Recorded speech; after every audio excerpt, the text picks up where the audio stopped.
वंदे मातरम का नारा लगाकर लोग जेल गए, लाठियां पड़ी उनको।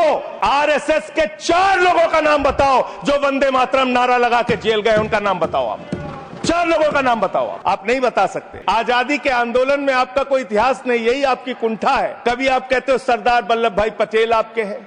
अरे भैया, सरदार वल्लभ भाई पटेल ने आरएसएस के ऊपर बैन लगाया था। आप तिरंगे का विरोध करते हैं, भारत के राष्ट्रीय ध्वज का विरोध करते हैं। जो लोग तिरंगे और राष्ट्रीय ध्वज का विरोध कर सकते हैं वो भारत माता के सच्चे सपूत नहीं है। इतिहास देश को पता चलना चाहिए, किन लोगों ने देश के साथ गद्दारी की, किन लोगों ने तिरंगे का विरोध किया, किन लोगों ने राष्ट्रगान का विरोध किया। आपको ये पढ़ के सुनाना चाहता हूं। आओ श्री संजय सिंह जी।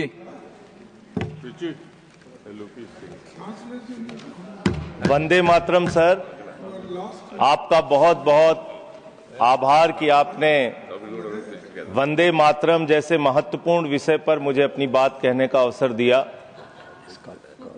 मान्यवर, मैं सोच रहा था कि वंदे मातरम के बारे में उसके 150 वर्ष पूरे होने पर यह चर्चा सरकार के द्वारा क्यों प्रायोजित कराई जा रही है। एक तो यह अच्छी बात है कि देशभक्ति की भावना का विकास सबके अंदर हो। वंदे मातरम के महत्व को सारे देश के लोग समझें, नौजवान समझे, किसान समझे, मजदूर समझे, पढ़ा लिखा समझे, गैर पढ़ा लिखा समझे। यह अच्छी पहल है। लेकिन मैं साथ ही साथ यह भी सोच रहा था तो एक घटना मुझे याद आई मान्यवर। वो घटना थी उत्तर प्रदेश की। हमारे एक ऊर्जा मंत्री हैं, माननीय मंत्री जी ए.के. शर्मा जी। उनके सामने व्यापारी लोग पहुंचे। उन्होंने कहा 21 घंटे से लाइट नहीं आ रही, 21 घंटे से लाइट नहीं आ रही, व्यापार बर्बाद हो रहा है, बच्चे रो रहे हैं, हमको गर्मी में बिजली दे दो। मंत्री जी ने कहा जय श्री राम, बजरंगबली की जय, और गाड़ी में बैठ के चले गए। मैं आपके माध्यम से सरकार से पूछना चाहता हूं, क्या भगवान श्री राम ने आपको कहा है ये और जनता को अंधेरे में रखिए, बिजली ना दीजिए? ये क्या भगवान श्री राम ने आपको कहा है? ये शिक्षा आपको भगवान श्री राम ने दी है? मान्यवर, मुझे वंदे मातरम आम आदमी पार्टी की रैलियों में, आम आदमी पार्टी की सभाओं में जब भारत माता की जय और वंदे मातरम जोर जोर से लगाए जाते हैं। किसी दिन लगाने का मन हो तो आ जाना हमारी पार्टी के कार्यक्रम में, आपसे ज्यादा तेजी के साथ वहां पर वंदे मातरम लगाएंगे। सदन में भी लगाना चाहते हो लगाओ। तो आप इन नारों के पीछे, ये नारे देशभक्ति के हैं, ये नारे देश की रक्षा के हैं, ये नारे देश को आजादी दिलाने के लिए हैं। ये नारों के पीछे अपने गुनाहों को छिपाने के लिए नारे नहीं है, मैं कहना चाहता हूं मान्यवर। और आप क्या कर रहे हैं? आप इन नारों के पीछे अपने गुनाहों और अपराध को छिपाना चाहते हैं। वंदे मातरम का मतलब क्या है? वंदे मातरम का मतलब है मातृभूमि की वंदना। मातृभूमि की वंदना। हम मातृभूमि की वंदना करते हैं, तो आप कैसे मातृभूमि की वंदना कर रहे हैं? अरे 1 रुपए में तो एक आम नहीं मिलता। आपने 1 रुपए में अडानी को 1050 एकड़ जमीन और 10 लाख आम और लीची के पेड़ दे दिए। ये मातृभूमि की वंदना, ये आपकी मातृभूमि की वंदना है। आप मातृभूमि को बेचकर मातृभूमि की वंदना कर रहे हैं। ये मातृभूमि की, आज वंदे मातरम पे ही बात करूंगा सर। मातृभूमि की वंदना, मातृभूमि की वंदना हिंदुस्तान के एयरपोर्ट को बेच के नहीं हो सकती। मातृभूमि की वंदना रेल को बेच के नहीं हो सकती, सेल को बेचकर नहीं हो सकती, समुद्री तटों को बेचकर नहीं हो सकती, कोयला और गैस को बेच के नहीं हो सकती, हिंदुस्तान की जमीनों को बेच के नहीं हो सकती। तुम लोग मातृभूमि को बेचने वाले लोग हो, तुम मातृभूमि की वंदना करने वाले लोग नहीं हो। मान्यवर, वंदे मातरम पे ही सुनिए। आज वंदे मातरम के अलावा कुछ बोलूंगा ही नहीं। मातृभूमि की वंदना, इस मातृभूमि की वंदना में जब यहां पे लीडर ऑफ द अपोजिशन बोल रहे थे, मान्यवर, honourable I am not yielding sir, I am not yielding sir, sir I am not yielding sir, I am not yielding sir. जब लीडर ऑफ अपोजिशन बोल रहे थे, ऑथेंटिकेट इट प्लीज देन, जब leader, sir I am not yielding, sir I am not yielding. जब यहां पे leader of opposition बोल रहे थे, नो पॉइंट ऑफ ऑर्डर, खड़गे साहब, उनके मुंह से नो पॉइंट ऑफ ऑर्डर, दलित शब्द निकल गया, दलित शब्द निकल गया। पूरी की पूरी भारतीय जनता पार्टी हाउस में खड़े होकर विरोध करने लगी। दलितों से इतना चिढ़ है आपको? क्या दलित भारत माता के बच्चे नहीं? क्या पिछड़े भारत माता के बच्चे नहीं? क्या आदिवासी भारत माता के बच्चे नहीं? अगर दलितों, पिछड़ों, आदिवासियों की बात होगी तो आप विरोध करोगे? आप विरोध करोगे? You are not on the topic. LOH. Just yield a minute. LOH. Sir, दो बातें हैं।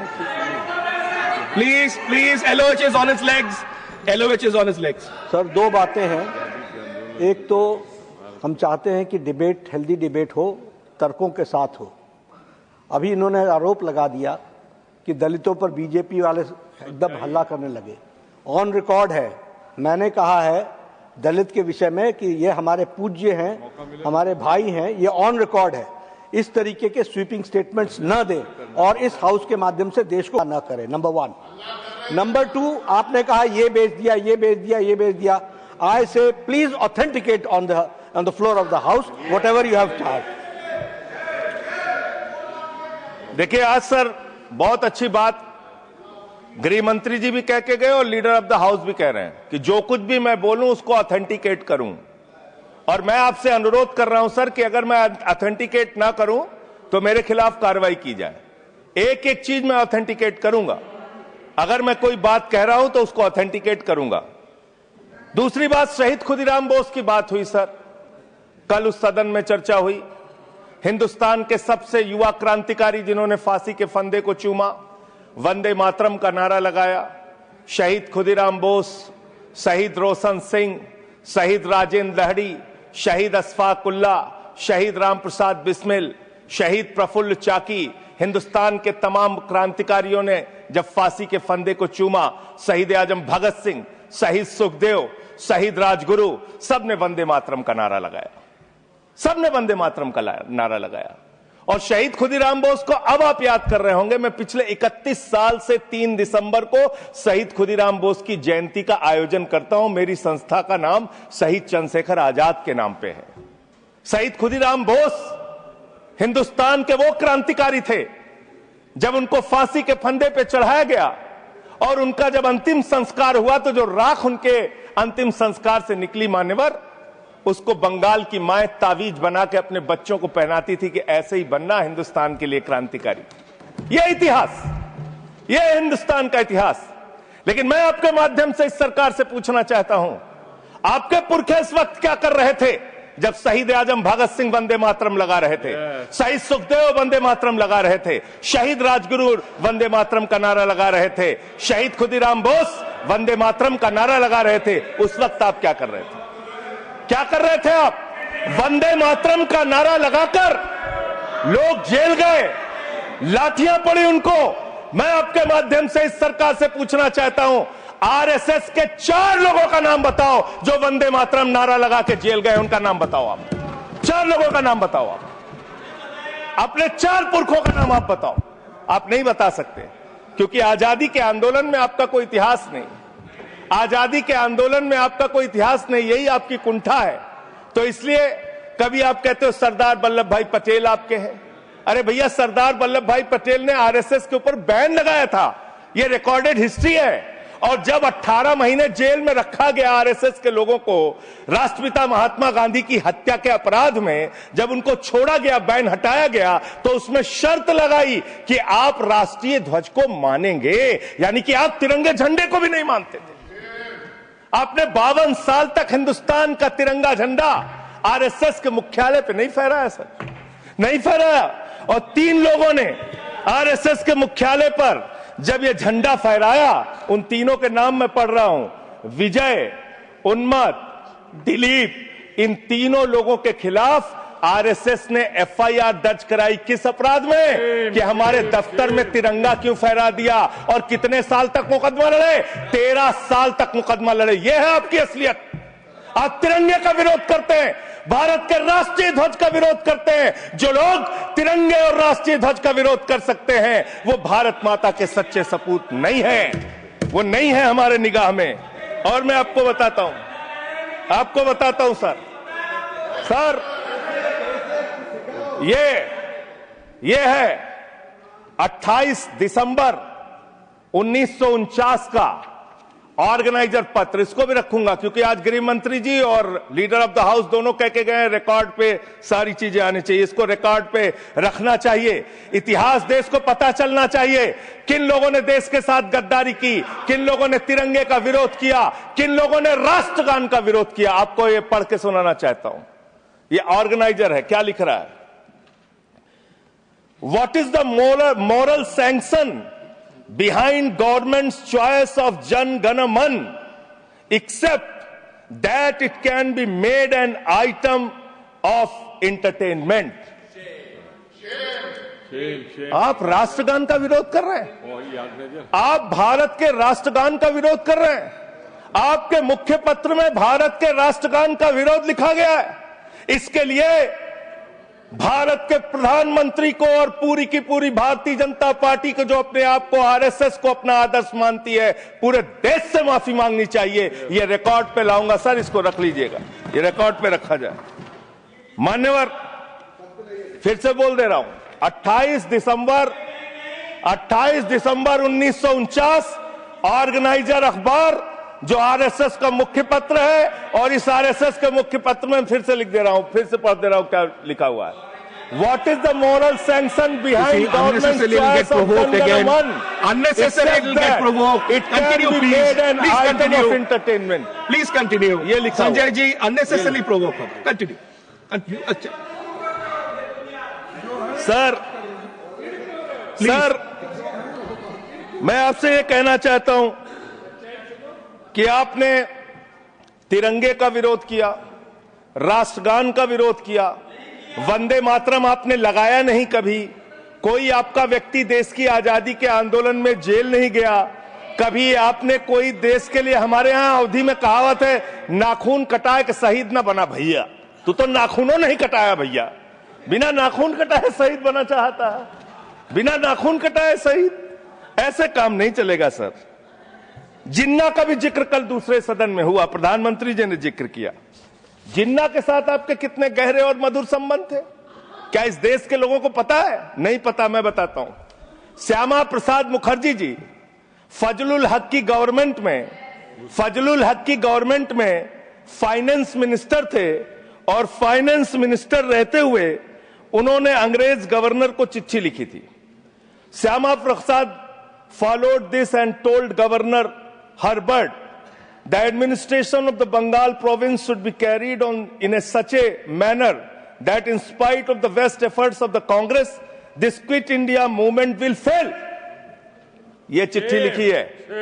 आपने भारत छोड़ो आंदोलन के खिलाफ आपके नेता, जनसंघ के पहले राष्ट्रीय अध्यक्ष और तत्कालीन गवर्नमेंट में जो वित्त मंत्री थे, उन्होंने चिट्ठी लिखी अंग्रेज गवर्नर को और कहा कि भारत छोड़ो आंदोलन, जो हिंदुस्तान के क्रांतिकारियों का आंदोलन था, जो देश की आजादी का आंदोलन था, वो आंदोलन कुचल देना चाहिए, खत्म कर देना चाहिए। ये है रिकॉर्डेड हिस्ट्री आपकी। ये आपको, आपके बारे में पूरे देश को पता रहना चाहिए।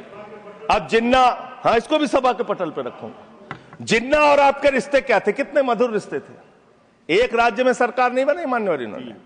नॉर्थ वेस्ट फ्रंटियर, सिंध प्रांत और फजलुल हक की गवर्नमेंट। फजलुल हक वो शख्स है जो पाकिस्तान बनने के बाद वहां की सरकार का गृह मंत्री बना। आपके रिश्ते उन लोगों के साथ थे, ये देश को पता होना चाहिए। इसलिए आप किसी को भी देशभक्ति का प्रमाण पत्र बांटने का काम मत कीजिए। आप वंदे मातरम लगाने का काम कर रहे हैं और देश की सुरक्षा के साथ खिलवाड़ कर रहे हैं। आप भारत की सेना को 4 साल के अग्निवीर पे लेके आ गए, जो हिंदुस्तान की सीमा की सुरक्षा करने वाले हैं, जो वंदे मातरम का नारा लगाते हैं हमारे जवान, हमारे सैनिक, जो -50 डिग्री टेम्परेचर में सियाचिन में और प्लस 50 डिग्री टेम्परेचर में जैसलमेर में भारत की सीमाओं की रक्षा करते हैं, इस मातृभूमि की रक्षा करते हैं। उनके पीठ में छुरा मारने का काम आपने किया, उनकी नौकरी 4 साल की कर दी अग्निवीर की। आपको मातृभूमि से प्यार है, आप देशभक्ति की बात करेंगे, आप देशभक्ति की बात कर रहे हैं। अरे मैंने साइकिल चोर सुना था, लॉकेट चोर सुना था, स्कूटर चोर सुना था, मैंने सुना था तमाम तरह के चोर होते हैं। आप लोग तो वोट चोर निकल गए हिंदुस्तान के अंदर, वोट चोर। 3 करोड़ वोट उत्तर प्रदेश में 3 करोड़ वोट की चोरी करने जा रहे हैं। कल की मीटिंग में पता चला 17.5% वोट उत्तर प्रदेश में काटे जाएंगे। आप ये कर रहे हैं, ऐसे लोकतंत्र को मजबूत करेंगे? ऐसे आप मातृभूमि की सेवा करेंगे? ऐसे आप मातृभूमि की वंदना करेंगे? मान्यवर, मैं आप लोगों से सिर्फ इतना कहना चाहता हूं मान्यवर आपके माध्यम से कि हमने फिल्मों में सीन देखी है, डाकू लोग आते हैं जय भवानी जय भवानी जय भवानी कह के, और वो गांव का गांव लूट के चले जाते हैं। जय भवानी कह के गांव का गांव लूट के चले जाते हैं। हम इस देश के अंदर किसी भी सरकार को वंदे मातरम और भारत माता की जय लगाकर देश को लूटने की इजाजत नहीं देंगे। वंदे मातरम लगाएंगे, भारत माता की जय लगाएंगे, जय हिंद भी कहेंगे, राष्ट्रगान भी कहेंगे, वंदे मातरम भी गाएंगे, लेकिन देश के साथ गद्दारी और धोखेबाजी नहीं करने देंगे, आपको नहीं करने देंगे। ये देशभक्ति के नारे हैं, ये देशभक्ति के नारे हैं। आप बेरोजगारी पे बात नहीं करना चाहते, महंगाई पे बात नहीं करना चाहते, दलितों का मंदिर में प्रवेश वर्जित है, कहीं उनको रोका जा रहा है, उस पर बात नहीं करना चाहते, पिछड़ों का शोषण हो रहा है, उस पर बात नहीं करना चाहते। आपने मातृभूमि की सेवा यह की है कि आज हिंदुस्तान के ऊपर 200 लाख करोड़ रुपए का कर्जा है, 200 लाख करोड़ रुपए का कर्जा। आपने हिंदुस्तान को आज इस स्तर पे पहुंचाने का काम किया है। और दूसरी बात मैं पूछना चाहता हूं आपके माध्यम से मान्यवर, इस देश में मजदूर भी हैं, किसान भी हैं, आदिवासी भी हैं, दलित भी हैं, पिछड़े भी हैं, सवर्ण भी हैं, सब में अनपढ़ है, सब में भारी संख्या है जो पढ़े लिखे नहीं है, जिनको संस्कृत का ज्ञान नहीं है, जो नहीं पढ़ सकते वंदे मातरम। तो आप उनको कह रहे हैं कि वो देशभक्त नहीं है।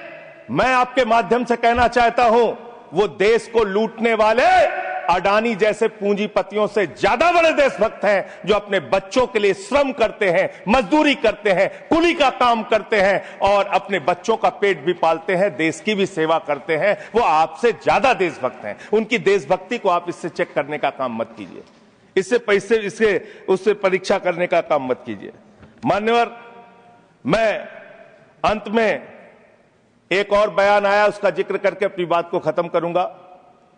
अभी एसआईआर की प्रक्रिया के तहत उत्तर प्रदेश के मुख्यमंत्री ने कहा कि डिटेंशन सेंटर बनाए जाएंगे। 80 लाख लोगों के वोट आपने बिहार में काट दिए, वहां कितने घुसपैठिए मिले आपको? अरे भाई, ये भी मातृभूमि की बात हो रही है। आप लोग चाहते हैं बांग्लादेशी यहां पे आ जाएं, मातृभूमि को सुरक्षा को खतरा हो जाए? आपको तो चिंता वही है ना, वही तो बात कर रहा हूं। कितने बांग्लादेशी घुसपैठिया मिले? कितने बांग्लादेशी घुसपैठिया मिले? कितने बांग्लादेशी घुसपैठिया मिले? मात्र 315, जिसमें नेपाल के बाकी लोग सिर्फ 78 मुसलमान मिले। वहां 80 लाख लोगों के आपने वोट काट दिए। अब आप कह रहे हैं उनको डिटेंशन सेंटर में रखेंगे, उनको डिटेंशन सेंटर में आप रखेंगे जो हिंदू हैं, जिनके जो पूर्व आईएएस हैं। आप इस देश का सिर्फ माहौल बिगाड़ना चाहते हैं। आप इस देश को सिर्फ नकली नारों के पीछे सिर्फ आप अपने आप को छिपाना चाहते हैं। वंदे मातरम देशभक्ति का नारा है, भारत माता की जय देशभक्ति का। हां, दिल्ली में तो काटोगे ही आप, ठीक ही कह रहे हो, पहले से ही नियत बता दिया। दिल्ली की हालत तो कर दी आपने। अरे इसमें क्या लिखा हुआ है? इसमें क्या लिखा हुआ है? सुजलाम सुफलाम, सुजलाम सुफलाम, शुद्ध जल शुद्ध फल और मधुर वाणी। मधुर वाणी, मधुर वाणी कौन बोल रहा है? देश के प्रधानमंत्री मधुर वाणी बोल रहे हैं। मुजरा जैसे शब्दों, अरे भाई इसी वंदे मातरम की 40 सेकंड्स रह गए सर, वंदे मातरम की तो बात कर रहा हूं, हमारे पास और टाइम है सर, टाइम है सर। सर मधुर वाणी, मधुर वाणी, मधुर वाणी, सर जहरीली हवा और जहरीला पानी दिल्ली में दे रहे हैं, हमारे पूर्वांचल के भाइयों के ऊपर बुलडोजर चला रहे हैं। सर मेरे टाइम में से काट लीजिएगा, पार्टी टाइम में से काट लीजिएगा, प्लीज पार्टी टाइम में से काट लीजिएगा। सर हमारी पार्टी का टाइम 24 मिनट है। Please 1 second 1 second 1 second Delhi को, Sanjay ji 1 second 1 second 1 second honourable members 1 second शांत हो जाओ। माननीय संजय जी, माननीय संजय जी, माननीय संजय जी कंक्लूड करिए, आपका समय खत्म हो रहा है। सर 24 मिनट मेरा टाइम है, प्लीज। मैं अपने माननीय Neeraj ji please please, he is concluding, please conclude 10 second sir, please conclude, आपका समय समाप्त हो गया। सर मेरी पार्टी का समय 24 मिनट है, ठीक है, मेरी पार्टी का समय 24 मिनट है। और कोई स्पीकर नहीं है आपके? स्पीकर एक और है, उनमें से आप काट लीजिएगा समय, मैं कह रहा हूं ना। हाँ, ये हमारा अधिकार है, पार्टी का अधिकार है। तो मान्यवर 10 महीने में आपने दिल्ली की वो हालत कर दी, जहरीली हवा यहां पर आने लगी।